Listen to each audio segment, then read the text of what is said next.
Hello friends, welcome to my channel. ఈరోజు మన ఛానల్లో ఈజీగా టమాటో పప్పు ఎట్లా తయారు చేసుకోవాలో మనం ఈ వీడియోలో చూసిద్దామండి. ఈ రెసిపీ రెగ్యులర్గా మనం ఇంట్లో చేసుకునేదే, బట్ నా స్టైల్లో ఒకసారి ఈ విధంగా ఈ వీడియోలో చూపించినట్టు ఒకసారి ట్రై చేయండి. చాలా టేస్టీగా ఉంటుంది. ఇంకా లేట్ చేయకుండా ప్రాసెస్ అయితే స్టార్ట్ చేసేద్దాము. కుక్కర్లో నేను 1 కప్ కందిపప్పు తీసుకున్నా అండి. ఇలా వాష్ చేసి పెట్టుకోవాలి. ఇలా 2 టైమ్స్ వాష్ చేసి పెట్టుకున్న తర్వాత ఇందులో వాటర్ యాడ్ చేసుకోవాలి. ఇలా వాటర్ యాడ్ చేసుకొని 1 గంట పాటు నానబెట్టుకుంటే బాగా కుక్ అవుతుంది.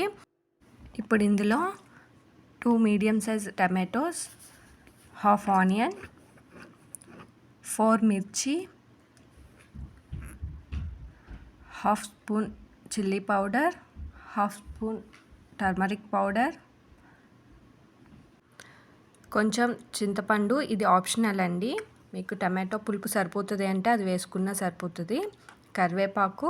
ఇవన్నీ బాగా మిక్స్ చేసి ఇట్లా ముక్కలన్నీ మునిగేలాగా వాటర్లో కలుపుకొని పెట్టుకొని 4-5 విజిల్స్ అయితే రానివ్వాలి.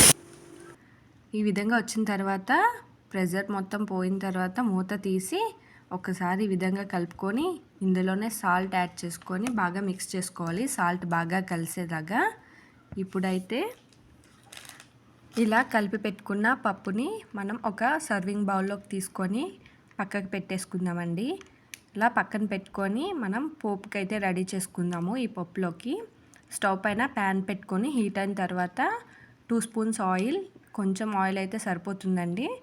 అందులో కట్ చేసి పెట్టుకున్న వెల్లుల్లిపాయ ముక్కలు, ఎండుమిర్చి, జీలకర్ర, కరివేపాకు, కొత్తిమీర కూడా ఈ ఫ్రైలో వేసేస్తే ఈ పోపులో బాగా ఫ్రై అవుతుందండి. ఆయిల్లో బాగుంటుంది టేస్ట్.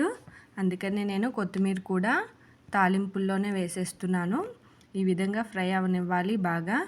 ఇలా ఫ్రై అయిన దాన్ని మనం సర్వింగ్ బౌల్లోకి తీసుకున్న పప్పులో వేసేయడమే. వేడివేడిగా ఉన్నప్పుడే వేస్తే పోపు మంచి స్మెల్తో చాలా టేస్టీగా వస్తుందండి. ఇట్లా వేసుకొని ఒకసారి బాగా మిక్స్ చేసుకోవడమే. చూసారు కదా ఎంతో టేస్టీ అయినా ఈజీ అయినా టమాటో పప్పు అయితే ఇప్పుడు రెడీ అయిపోయింది. వేడి అన్నంలో ఈ పప్పు, పచ్చడి, నెయ్యి వేసుకొని తింటే చాలా బాగుంటుందండి. ఒకసారి ఇంట్లో మీరు కూడా ట్రై చేసి ఎట్లా వచ్చిందో కామెంట్ చేసి చెప్పండి. నా వీడియో కనుక మీకు నచ్చినట్లయితే please like, share and subscribe.